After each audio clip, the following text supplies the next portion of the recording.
تو کیا ذکر ہو رہا تھا؟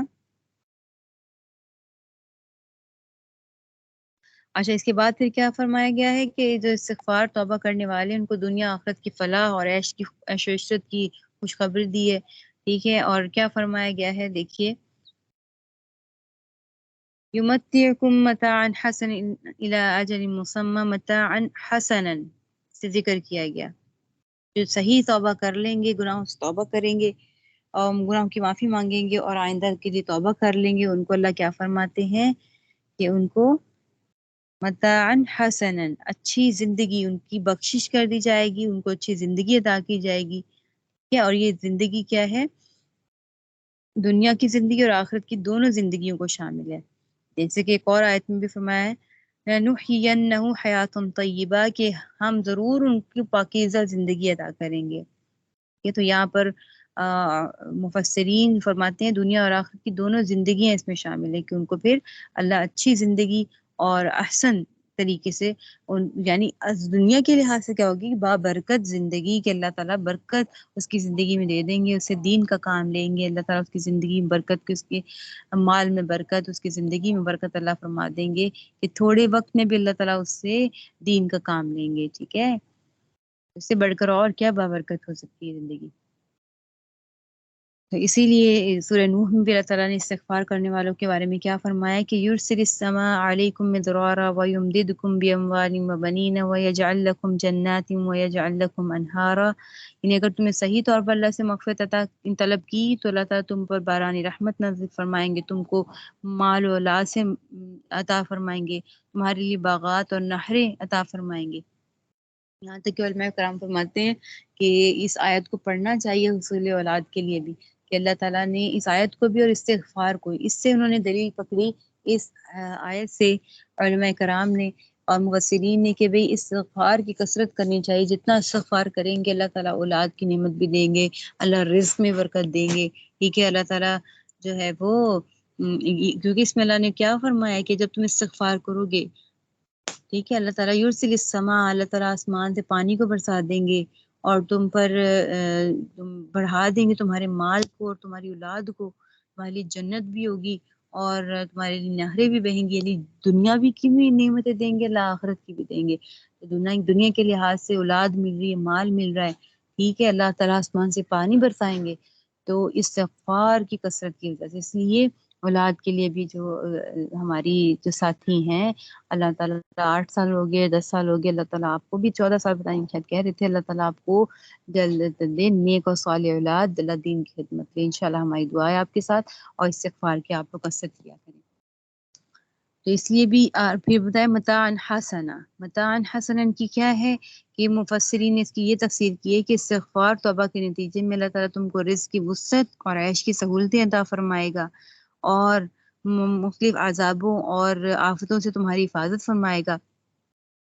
اور یہاں پر پھر کیا فرمایا الی اجل مسمى، الی اجل مسمى کیا ہے کہ متاعن حسنا، یہ دیں گے ضرور اللہ پاک، عیش و عشرت دیں گے، رزق کی وسعت بھی دیں گے، لیکن الی اجل مسمى، کیونکہ حیات دنیا جو ہے، دنیا کی زندگی وہ ایک روز ختم ہونی ہی ہونی ہے، اور یہ عیش و عشرت جو ہے وہ ایک نہ ایک دن ختم ہونی ہے، لیکن اس لیے فرمایا الی اجل مسمى، لیکن قیامت کے دن جب جنت کا فیصلہ ہو جائے گا تو اس میں دائمی خوشیاں ہوں گی، اور ایک خاص یعنی مدت جو اس میں ذکر کی گئی ہے الی اجل مسمى، یعنی موت تک کی ہے کہ وہ راحت حاصل ہوگی، اور آخرکار موت کی وجہ کے بعد پھر سب چیزوں کا خاتمہ ہو جائے گا، پھر موت کے بعد دوسری عالم کی زندگی ہوگی شروع، اور اس میں بھی توبہ استغفار کرنے والوں کے لیے دائمی مسرتیں ہوں گی، دائمی خوشیاں ہوں گی، موت کے بعد جو دوسرا مرحلہ شروع ہو جائے گا۔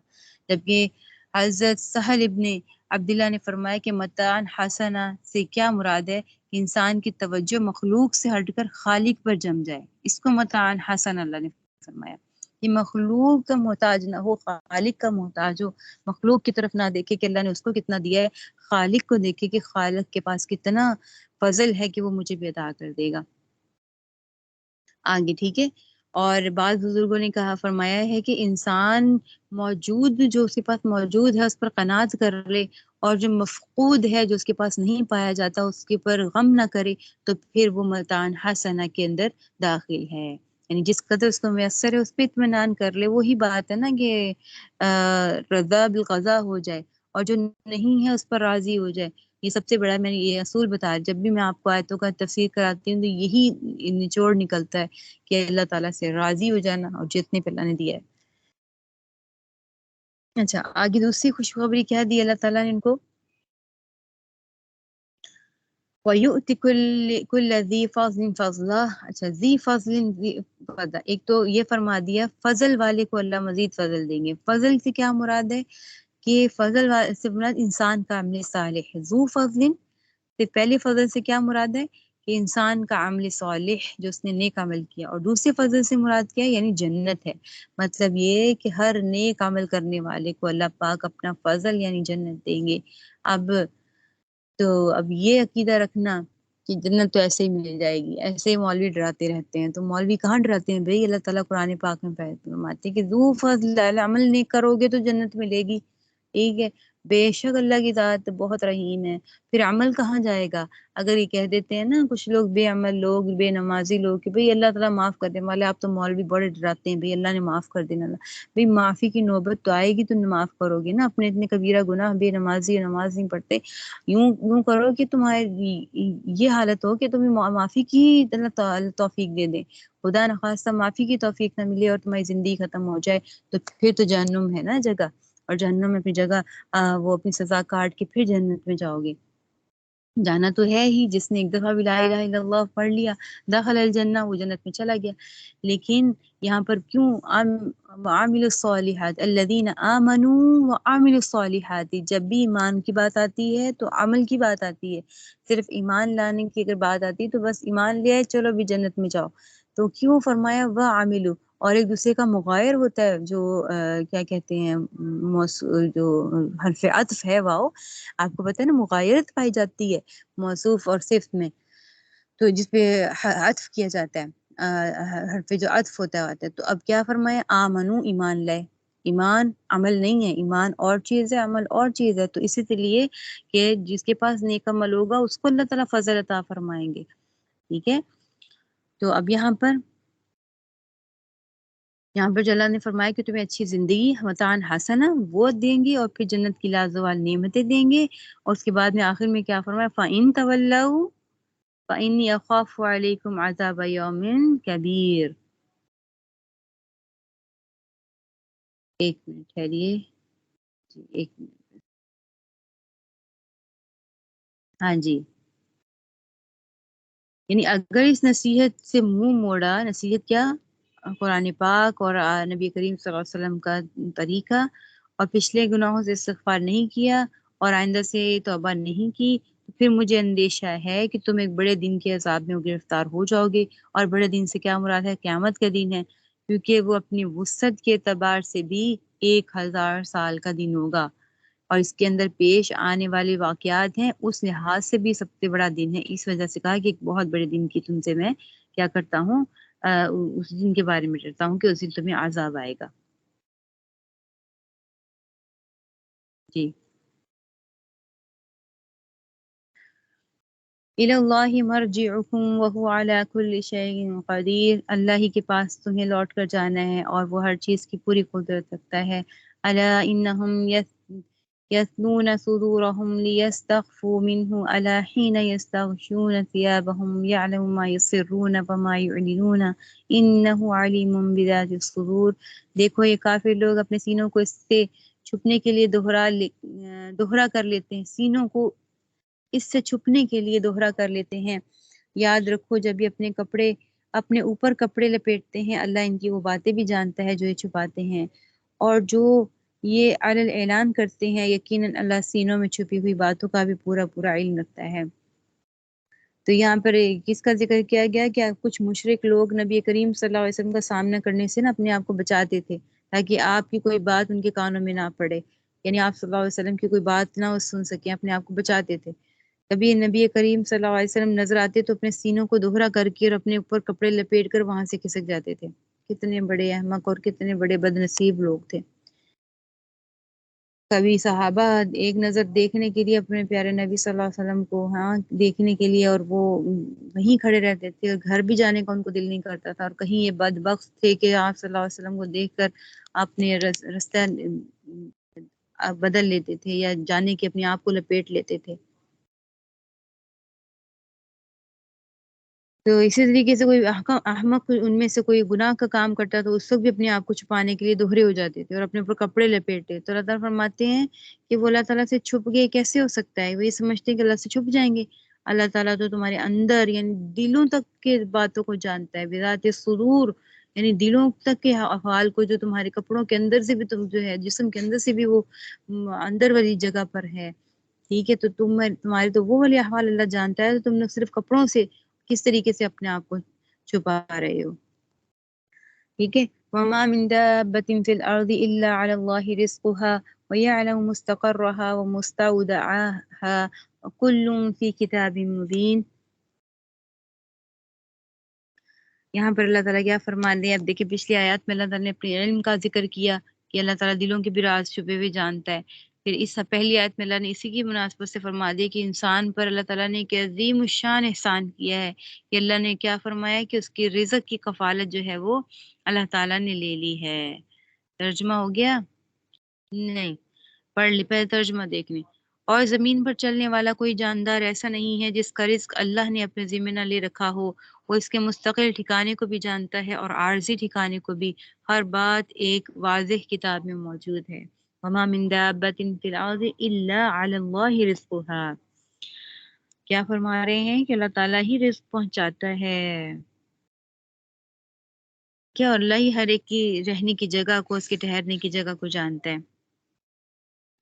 اس کا مطلب کیا ہے کہ اللہ تعالیٰ نے رزق کی کفالت خود اللہ نے اپنے ذمے لے لی ہے، ٹھیک ہے؟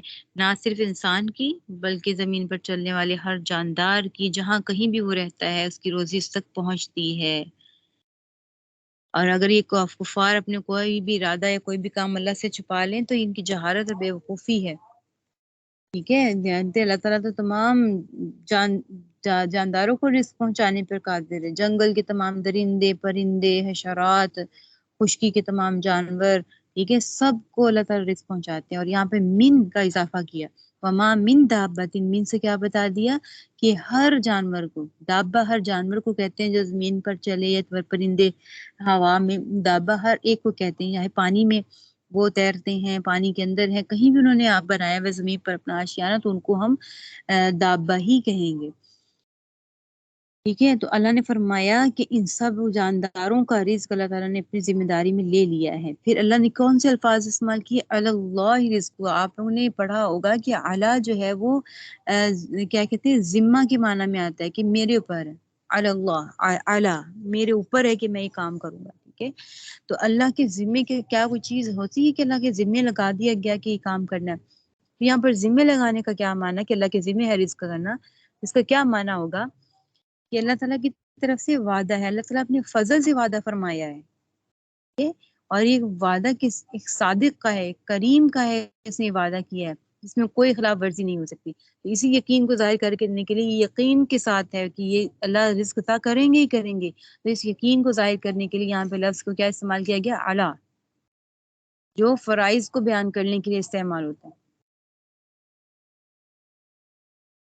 ٹھیک ہے؟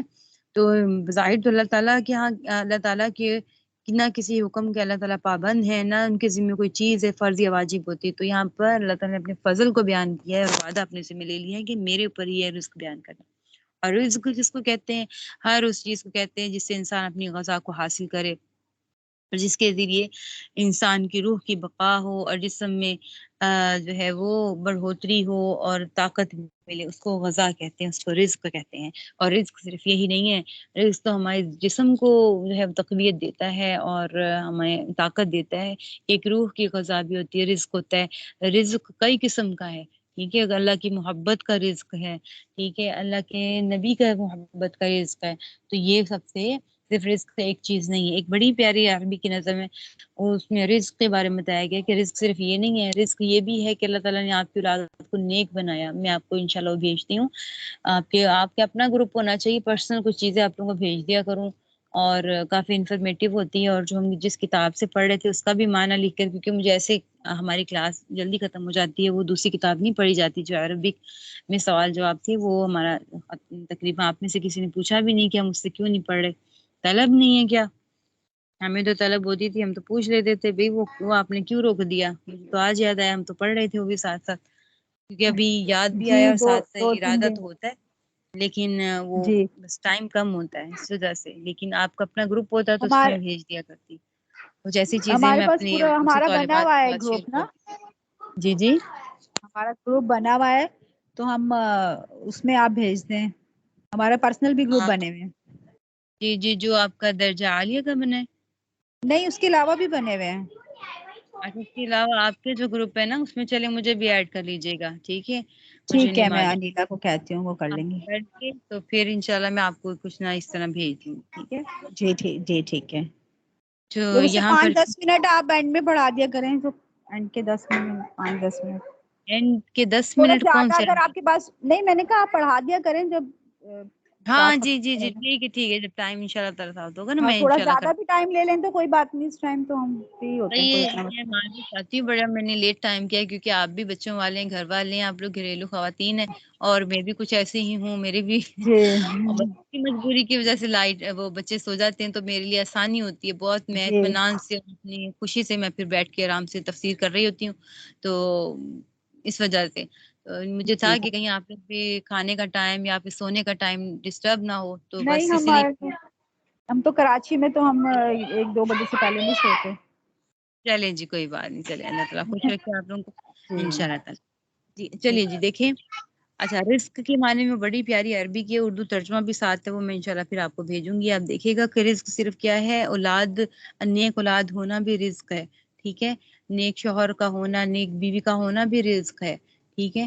اور اچھی گاڑی مل جانا، جو آپ کو کہتے ہیں نا کہ 3 چیزوں میں نحوست ہوتی ہے، گھر میں، گاڑی میں، ٹھیک ہے؟ 3 چیزوں میں نحوست کا ذکر کیا گیا ہے، یعنی کبھی گھر ہوتا ہے کسی کو راس نہیں آتا، کوئی گاڑی ہوتی ہے انسان کو راس نہیں آتی، ٹھیک ہے؟ یعنی گاڑی کا مطلب حدیث شریف میں تو سواری کا کہا گیا نا، سواری اب کوئی بھی ہمارے ہاں تو وہ تو نہیں ہے نا، گھوڑا اور اس طرح کی گاڑی جو اونٹ وغیرہ اب تو نہیں، اب تو ہم جو گاڑی راس آ جائے، آپ نے بھی گاڑیاں لی ہوں گی لیکن کچھ گاڑی نے بہت تنگ کیا ہوگا، وہ ہمیشہ کیا ہے ورک شاپ پہ کھڑی رہتی ہوگی، تو وہ کہ راس آنے والی بات ہے کہ نحوست 3 چیزوں کے علاوہ ایک عورت ہے جو راس آ جائے، ٹھیک ہے؟ عورت کے اندر بھی نحوست اس لیے کہ عورت لڑنے والی اور ہمیشہ وہ لان تان کرنے والی، اس لیے عورت بھی راس آ جائے تو ٹھیک ہے، گھر، عورت اور یہ سواری کے بارے میں ذکر کیا گیا، تو یہی بات ہے کہ یہ بھی اللہ کا رزق ہے، ٹھیک ہے؟ ہمسائے اچھے ہونا یہ بھی اللہ کا رزق ہے، کیونکہ ہمسائے اچھے ہونے کے ہمسائے کی دعا کی بھی حضرت صلی اللہ علیہ وسلم نے فرمایا کہ اپنے ہمسائے کے شر سے بچنے کی بھی دعا کرو، کیونکہ رشتہ دار دور ہوتے ہیں، ہمسائے قریب ہوتے ہیں، آپ کے ہمسائے شر انگیز ہو، آپ کا جینا محال ہو جاتا ہے، کیونکہ آپ نے وہاں رہنا ہے، تو بہت سی چیزیں رزق ہے، صرف رزق یہ نہیں کہ آپ کماتے ہیں 9 to 5 جاب کرتے ہیں، کما کے گھر لاتے ہیں، مہینے بعد سیلری ملتی ہے، وہ رزق ہے نہیں بھی، رزق ہر چیز کو کہا جا سکتا ہے جس میں اللہ تعالیٰ برکت ڈال دے، سکون ہو آپ کو، ٹھیک ہے؟ تو یہاں پر اس کے معنی میں بھی آ جاتا ہے، اور جو رزق عام معنی کے اعتبار سے رزق حلال بھی ہوتا ہے، حرام بھی ہوتا ہے، عام معنی کے علماء کرام نے فرمایا کہ رزق کا جو عام معنی ہے اس میں حلال رزق بھی ہے اور حرام رزق بھی ہے، اور حلال وہ ہے جو انسان اپنی محنت سے کماتا ہے اور محنت سے بھی ملتا ہے اور کسی اور طریقے سے ناجائز طریقے سے نہیں لیتا، لیکن ناجائز مال کا بھی وہ مالک بن جاتا ہے اس رزق کا، لیکن اپنی حرص میں اندھا ہو کر وہ ناجائز طریقے استعمال کرتا ہے، اور جو رزق اس کے لیے مقرر کیا ہوتا ہے وہ جائز طور پر نہیں لیتا، ٹھیک ہے؟ جائز طور پر جو اس کو مقرر ہوتا ہے وہ لینا، اس کو وہ ناجائز طریقے سے استعمال کرتا ہے۔ اب ایک اور سوال میں اٹھاتی ہوں کہ اللہ کی وہ روز جو رزق کا اللہ کا اپنی ذمہ داری میں لینا، اس کا کیا ہے کہ ہر جاندار کا رزق اللہ تعالیٰ نے ذمہ لیا ہوا ہے، ٹھیک ہے؟ لیکن ہم یہ دیکھتے ہیں کہ بعض اوقات لوگ بھوک کی وجہ سے، بہت سے جانور ہے اور انسان نے اپنی غذا نہ ہونے کی وجہ سے بھوکے پیاسے مر جاتے ہیں، تو اس کے جواب کیا ہو سکتا ہے؟ آپ کے ذہن میں کوئی جواب آتا ہے تو بتائیے۔ کچھ لوگ بھوکے پیاسے مر جاتے ہیں نا بھوک کی وجہ سے اور قحط کی وجہ سے، اللہ نے رزق جو ہے وہ مقرر کیا ہوتا ہے، اللہ کے ذمہ رزق دینا، تو پھر وہ کس طریقے سے مر جاتے ہیں؟